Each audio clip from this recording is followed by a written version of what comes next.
Assalamualaikum warahmatullahi wabarakatuh, sedulurku Syadaralun. Karena sudah turun hujan dan ini langsung kita eksekusi penggunaan kapur dolomit.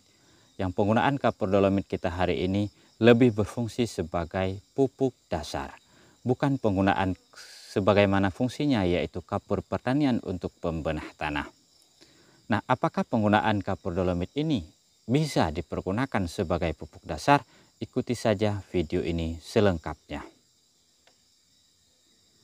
Dan baik Syadaralun, sedulurku, dimanapun berada, selamat beraktivitas. Semoga semuanya dimudahkan dan dilancarkan apapun usahanya oleh Yang Maha Kuasa.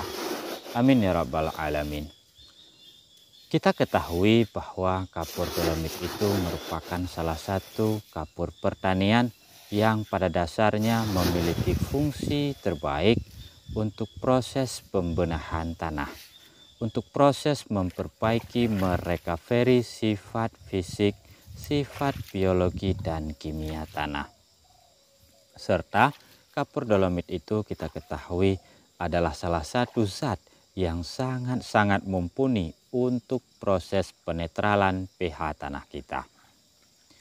Nah, semua yang kita sebutkan itu, proses penetralan pH tanah, kemudian perbaikan sifat fisik dan kimia tanah, adalah salah satu langkah untuk mencapai kesuburan tanah secara optimal.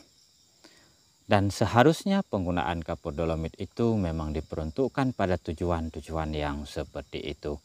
Namun untuk penggunaan kita kali ini, karena dolomit memiliki fungsi seperti yang telah kita sebutkan itu, maka ini dolomitnya kita gunakan sebagai pengganti pupuk dasar saja. Artinya setelah kita lakukan penaburan kapur dolomit di bedengan janda kita ini, tentunya tidak ada lagi penambahan pupuk kimia dasar untuk proses penanaman tanaman cabai rawit kaliber kita. Ini hanya kita cukupkan saja penggunaan kapur dolomit saja. Nah, kenapa demikian? Nah, di mana kita ketahui bahwa pada lahan kami adalah lahan bekas yang baru saja selesai kita lakukan proses pencabutan tanaman Shiostavi yang sebelumnya kita rawat, yang tentunya tanaman Shiostavi tersebut memiliki ribuan masalah, memiliki sekelumit cerita alur peristiwa selama proses budidayanya. Tak terkecuali selama proses budidaya sebelumnya itu kita meninggalkan yang namanya residu kimia dari penggunaan pestisida ataupun residu daripada pupuk-pupuk kimia yang belum atau masih bertahan di tanah dan tidak terurai secara sempurna. Maka penggunaan kapur dolomit ini pertama sekali kita harapkan tentunya adalah untuk dapat mengurai residu-residu kimia tersebut, kemudian juga memperbaiki keadaan tanah kita, memperbaiki sifat tanah kita sehingga kegemburannya semakin baik. Maka oleh karenanya penggunaan pupuk dasar, pupuk kimia sebagai pupuk dasarnya ini kita tiadakan saja, mengingat kita tidak ingin menimbun dan menambah masalah dari residu kimia penggunaan pupuknya.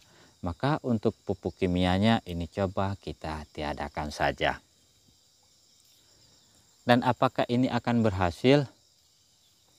Jika kita mengacu pada kebutuhan dasar unsur hara primer dan sekunder untuk tanaman kita, apakah itu tanaman cabai ataupun tanaman lainnya, tentu penggunaan dolomit saja ini tidak akan bisa mengcover semua kebutuhan nutrisi dan unsur haranya. Namun lagi-lagi ini perlu kita garis bawahi bahwa penggunaan kapur dolomit ini sekalipun kita gunakan sebagai pupuk dasar, dia ini lebih terfokus untuk menyiapkan tanah pada keadaan kesuburan yang prima. Maka jika nanti setelah kita lakukan proses penanaman cabai rawit kaliber kita kemudian terlihat adanya penghambatan pertumbuhan karena kekurangan nutrisi dan unsur haranya, ya itu kan sesuatu yang bisa kita lakukan adendum proses penambahan belakangan. Ada banyak cara yang bisa kita tempuh untuk dapat mencegah kekurangan unsur hara tersebut. Artinya menurut kami penggunaan unsur hara itu tidak boleh terlalu kita paksakan di awal, sementara kadang tanah kita seperti tanah kami ini sudah mengalami yang namanya ketandusan yang sangat luar biasa karena perlakuan kita selama proses budidaya sebelumnya. Kemudian di samping itu penggunaan kapur dolomit yang kami taburkan secara merata, artinya tidak kami tanam di tengah gulutan, ini juga memiliki fungsi untuk dapat menghindari kemungkinan-kemungkinan terserang atau tersebarnya penyakit pada tanah kita. Maka untuk proses penaburannya ini kami taburkan secara merata saja. Dan nanti setelah dolomit-dolomit ini tersiram oleh air hujan, langsung kita lakukan proses penutupan mulsanya.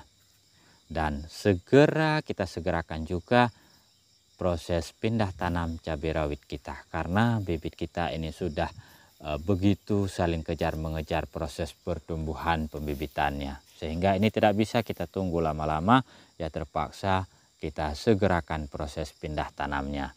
Dan semoga setelah proses penaburan kapur dolomit ini kita disambut kembali oleh hujan, sekalipun hujan tipis-tipis saja.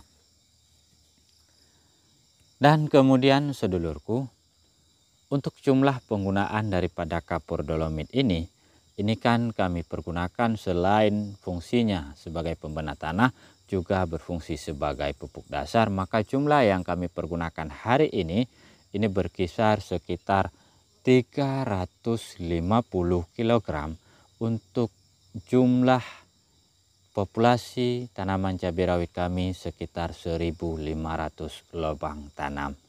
Nah, mungkin itu terlihat cukup banyak jika kita kembali pada rumus umum atau ketentuan dasar daripada penggunaan kapur dolomit. Dan lagi-lagi kami kembali keluar daripada rumus atau ketentuan dasar dari kebutuhan kapur dolomit tersebut. Karena ketentuan itu adalah ketentuan umum, gambaran umum yang dipergunakan pada kondisi secara umum. Sementara pada kondisi-kondisi tertentu, pada perlakuan-perlakuan khusus seperti yang kami terapkan ini, tentunya kita boleh keluar daripada ketentuan-ketentuan umumnya. Nah, lalu bagaimana untuk kedepannya, bagaimana kelanjutannya? Ya, ikuti saja perkembangannya di channel kami, karena insya Allah jika tidak ada halangan akan terus kami update perkembangan lahan ini sampai finish. Dan akan terus kami update apapun yang akan terjadi. Dan mungkin untuk hari ini demikian saja yang dapat kami sampaikan. Terima kasih banyak atas perhatiannya, terima kasih atas waktunya. Semoga kita dipertemukan kembali pada video kami yang selanjutnya. Baik, salam hormat, salam takzim, dan sekali lagi jangan lupa subscribe bagi Anda yang baru saja menemukan channel ini. Dan see you again. Assalamualaikum warahmatullahi wabarakatuh.